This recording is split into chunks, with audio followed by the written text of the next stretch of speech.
I'm Sam Roberts of the New York Times, and welcome to a video conference edition of the New York Times Close Up.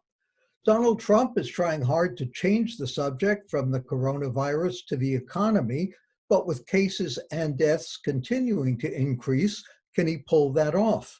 We'll find out from the Times' chief White House correspondent, Peter Baker. But we begin with Joe Biden. No rallies, no handshaking, no backslapping, none of the barnstorming retail politics Biden loves and is good at. The coronavirus is forcing the former vice president for president from his basement. Can he break through against Trump by running a virtual campaign? And what will be the impact of allegations by former Senate staffer Tara Reade of a decades-old sexual assault, a claim he vehemently denies? So far, Biden's national poll numbers are strong. He's also leading Trump in the polls in several Pennsylvania. Let's talk about the state of the Biden campaign with three New York Times correspondents. Trip Gabriel, a national correspondent for the Times, Katie Glueck, a politics reporter for the Times, and Reid Epstein, also a politics reporter for the New York Times. Katie, you reported to the Times the other day that Joe Biden has an edge, but it's an edge that's kind of blunt, blurry, because of a couple of other factors. What are some of those factors and how serious do they affect the campaign? Hey, great to be with you. So certainly, big picture, as you noted, Biden is leading in a lot of national polls. He is leading in a lot of battleground states. His allies would point out that he wrapped up the Democratic primary more quickly than Hillary Clinton did, than Barack Obama did, signs, they argue, of party unity. But also, Biden heads into this general election, facing a number of challenges, some of them unprecedented challenges related to campaigning in this pandemic, and others that connect a little bit more closely to Biden, challenges that he has dealt with over the last year. So, certainly related to the pandemic, he is campaigning from home. While President Trump does have the bully pulpit of the presidency, and a lot of the governors who are on the front lines of this crisis are out there every day. They are on TV all the time. Biden is working to find ways to break through campaigning while he is at home in Wilmington from his basement. He's moved up recently to have some more outside visuals, but that is a real challenge. And this is a campaign that was really bare bones throughout the primary. We just have a story out today indicating that heading into April, his staff was about half the size of Hillary Clinton's at the same time in 2016. So they start off with a really bare bones staff that they're building out now, but really starting from behind there. That also includes a bare bones digital operation. So they've had not only messaging challenges when it relates to messaging challenges as he tries to break through, but also literally technical challenges. And then, in addition to all of the problems that are associated with, not being out on the campaign trail, as you noted, this is a candidate who, certainly was the first choice of, the strong first choice of a lot of African-American voters in the primary, of a lot of more moderate voters in the primary, but he did tend to struggle with younger voters and with the most progressive voters in the party. And so headed into the general election against President Trump, who certainly has many of his own challenges, as we've seen in the polls, as we've seen in his approval ratings, but he does have a really motivated base, and Biden has some enthusiasm challenges on his side of the aisle. Reid, tell us, what about the possibility that being low-key, being almost out of the picture is a plus for Biden at this point? It's still more than 5 months until the election. Maybe with coronavirus dominating the news, with Trump taking a lot of flack, it's not such a bad thing for low-key. There's been a lot of hand-wringing among Democrats, and including Democrats writing on the Times op-ed page about the limited visibility of Joe Biden up to this point. But frankly, one thing the team has wanted to do all along is make this election a referendum on Donald Trump. And the more that Americans see Trump at his daily, whether it's at the White House press conferences or on the news or what have you, probably the better it is for Joe Biden. We saw David Axelrod, Amash chief strategist, the other day tweeted that if he was the Biden campaign, he would pay to televise the Trump press conferences from the White House.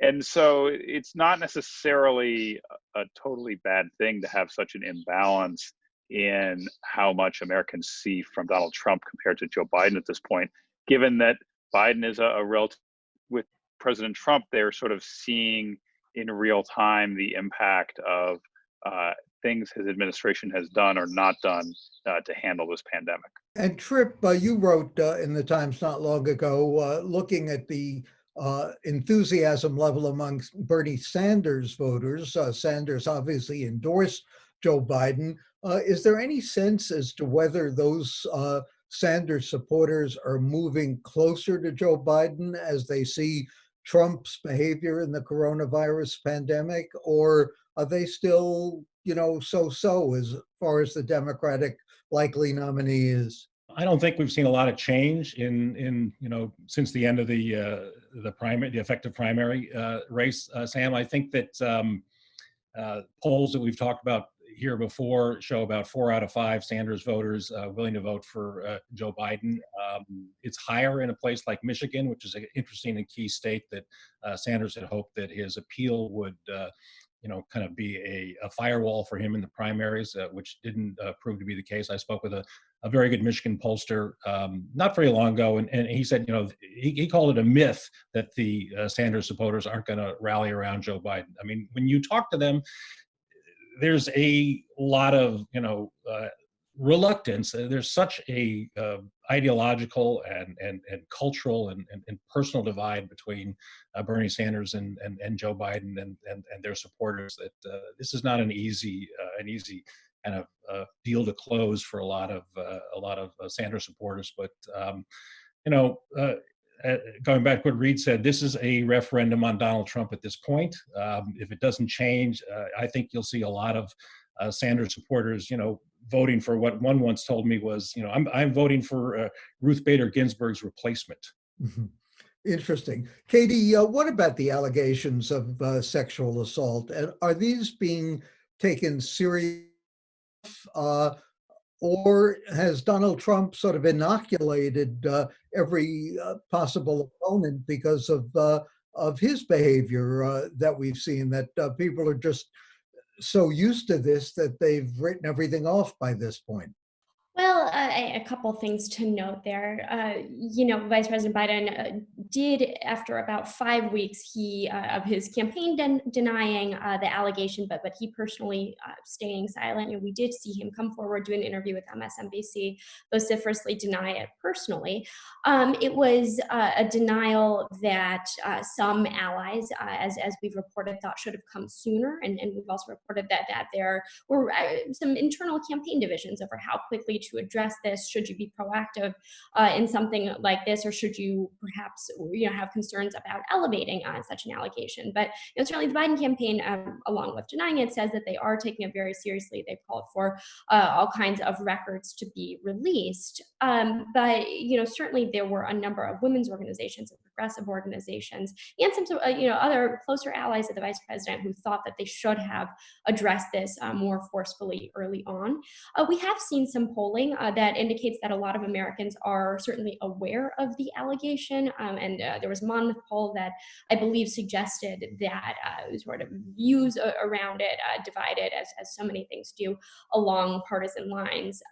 But it certainly was an early test for Biden. It headed into the general election of how he handles an issue that is highlighted both by some on the left and some on the right. Another issue that obviously he's going to handle or have to deal with a lot sooner is the vice presidency, his running mate. Let me ask each of you, what do you think he's looking for? What do you think will help him most in a running mate, or to whatever extent a running mate actually matters in an election like this? Reade? I think he's looking for someone named Kamala Harris. You may have seen her. She lives in California. Senator Harris seems to have been the front runner from the beginning in this. What Vice President Biden has said is he's looking for a governing partner. He's looking for someone a lot like himself. Our colleague Matt Flegenheimer wrote a long piece about Vice President Biden during President Obama's 2008 campaign when he was on the ticket as the running mate. And the big takeaway was that Joe Biden thought that Joe Biden was a very good pick as the vice president. And so I think he's looking for somebody who will give him sort of the unvarnished input when and if he is in the Oval Office, and certainly somebody who can help him electorally this fall with demographic groups, either demographic groups that have supported him already or some that have been a little wary of him. I think the most likely scenario, given kind of what the Biden coalition looked like in the primary, is for him to find a woman of color to add to the ticket. And when you look at sort of the roster of people who are being considered or talked about, it's hard to figure that anybody other than Kamala Harris is the front runner at this point. Trip, what do you think?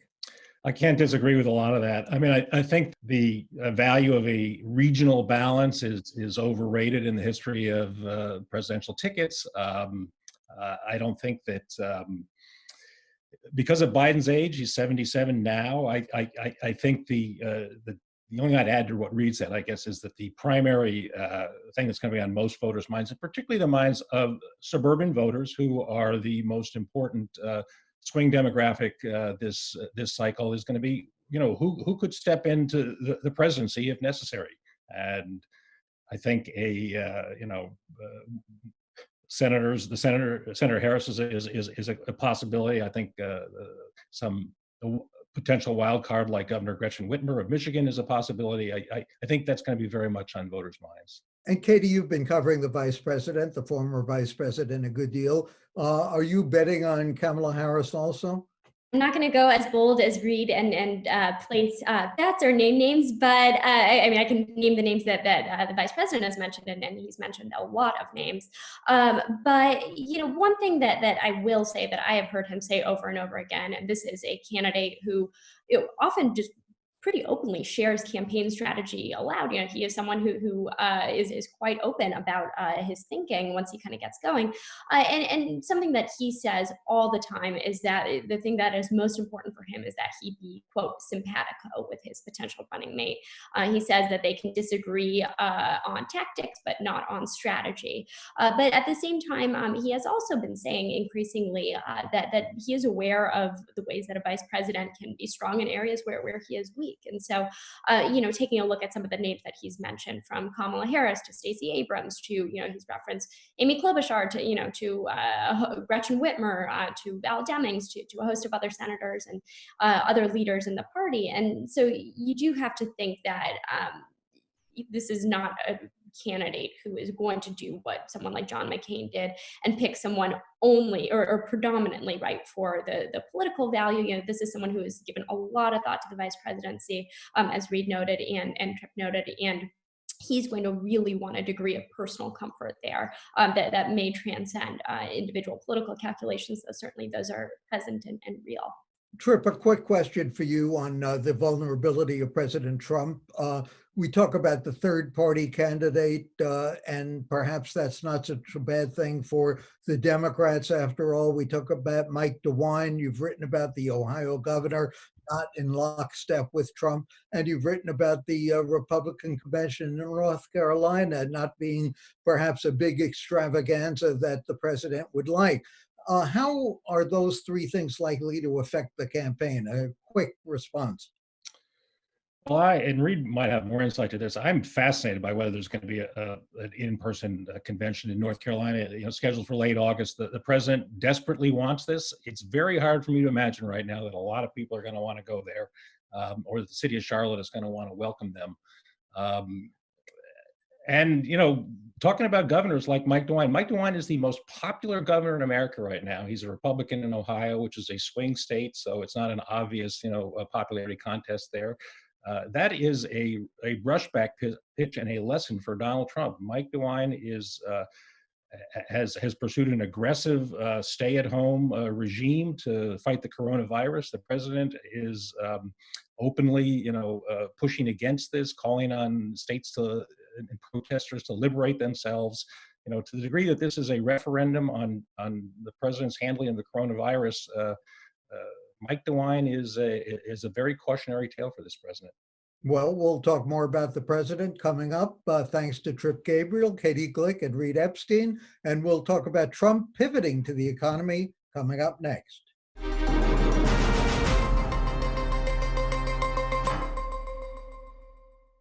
Donald Trump is desperately trying to change the political conversation from the pandemic to reopening the economy.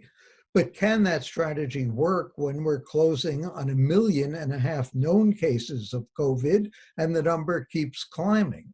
Can it work when the death toll seems certain to exceed 100,000 soon and will probably go beyond that? And what next steps will he sign off on to jumpstart the economy and help states like New York that have been financially crushed by the pandemic? After a bump, Trump's job approval numbers are back in the range they've been in throughout his presidency. Politico Morning Consult has him at 42% approve, 52% disapprove. The Economist YouGov poll is a bit better, 46% approve, 51% disapprove. So what's the view from inside Trump world? Let's get some insight from New York Times chief White House correspondent, Peter Baker. Peter, how is the president doing, and is he going to be able to pull off this shift, looking more toward the economy and its comeback than what he's inherited in terms of the pandemic? Yeah, thanks for having me, Sam. It's good to talk to you. I think the president's a little rattled right now. This has been a very difficult spring for him politically, obviously a difficult spring for everybody in terms of health and economics. And I think he's looking at a reelection scenario that defied his imagination. He never imagined he would be in this place. His goal, his intent was to run this year on the good economy. That is obviously now out the window. So instead, he's trying to present himself as the one who built it first and therefore can build it again. The trick is, if reopening too quickly, as Dr. Fauci warned everybody at a Senate hearing this week, creates a new outbreak or increases the outbreak we already have, then that actually will not help economically either, because it means people will not go out to stores and restaurants, will be leery about returning to work if they don't have to. And the real challenge for a president in this situation is not simply snapping your fingers and trying to reopen the economy, but trying to figure out how to do it in a way that gives confidence to the public that the virus can be managed, contained, and any new cases and deaths will be minimized. So, Peter, how does he reconcile those two things? He wants to appear to be a leader. He wants a leader so people don't switch horses in midstream, but he has to lead, but not lead too quickly. He wants to be in charge, wants to jumpstart the economy, wants to get things going again, but can't go too quickly because the virus may recur. So how does he balance that? Or is it all kind of guesswork at this point? Well, look, nuance has never been his political, strength. He's somebody who picks a path and then heads forward, nonstop. And the path he's picked right now is returning to work and getting us back into the economy again. He calls it his transition to greatness, and he doesn't express, I think, the sort of qualms or concerns that you hear from the Dr. Fauci. Instead is sort of cheerleading the states that are reopening and cheerleading, in fact, those who are resisting the states that are not reopening. Just the other day, he tweeted in favor of Elon Musk, for instance, the Tesla magnate who wants to reopen his factory in California, even though California does not want him to do it yet because they don't think it's safe. The president is siding with those who want to reopen, even against the advice of the public health experts. So that puts people like Dr. Fauci and Dr. Birx and some of these others in a difficult position. They're trying to give him their best advice and shape his policy as best they can without losing his confidence. But the message you're hearing from the president is full steam ahead. What kind of example is he setting for the country by not wearing a mask? And as you wrote the other day, if you can't stay healthy in the White House, where can you stay healthy? Yeah, this is a challenge again for the president because they have two positive infections now known in the White House. One of them is the president's own personal military valet, person who lays out his clothes and helps, delivers food and so forth, very close to the president of the United States. And you have the vice president's press secretary. That has really, really freaked out a lot of people in the White House who worry that the virus is about to, rip through a building that hadn't really taken the kind of precautions that other workplaces have. Until this last few days, most people at the White House did not wear masks. Most people were not keeping the social distance that other workplaces have. And even as you point out, the president to this day is not wearing a mask. Now, he gets tested every day, unlike a lot of people in a lot of workplaces. So he knows that he's negative, or at least told he's negative from these tests. And the argument is, well, I don't need to wear a mask because the mask is meant to prevent other people from getting sick from me. And if I'm not sick, I don't need to wear the mask. But you're right, as a matter of, at the very least, symbolism and leadership and setting an example. A lot of people would say, the president could model good behavior in order to encourage others to do it. But that's not what he wants to do. He doesn't think the mask looks good on him. He thinks it would, make him look weak. And so he has resisted it. But the White House is taking more steps these days, the last few days, to try to prevent a greater outbreak, and we'll see what happens. Masks don't look too good on anybody, I think it's fair to say. What about his role as griever in chief? He seems to have fallen short in that as well. It's not really fit with his disposition, his personality. Yeah, again, I think you're right about that. That's not his natural state. He doesn't believe in showing weakness. He doesn't believe in public displays of sadness or grief. And so he has not played the role that other presidents have played over the years of trying to channel our own national sense of mourning. I think like George W. Bush did after 9/11, like Bill Clinton did after Oklahoma City, like Barack Obama did after the Newtown school shootings. It's not in his nature to pause and dwell on what has been lost. Instead, he continues to push forward. The risk, of course, is it looks a little, risk-looking insensitive. He talks about the death numbers as if they're simply numbers, and as if somehow 80-some thousand people dying is a good result because it could have been so much worse. Well, that's, of course, 80,000 families that have lost somebody and are in a lot of pain right now. And it's not his nature to sort of show that. Instead, he said, I don't want to be a down message person. I want to be a cheerleader for the country and the economy. And that's the way he focuses. He thinks that he needs to be projecting positive message going forward, but at risk leaving a lot of people behind who could use a little, sense of the country is sharing their grief.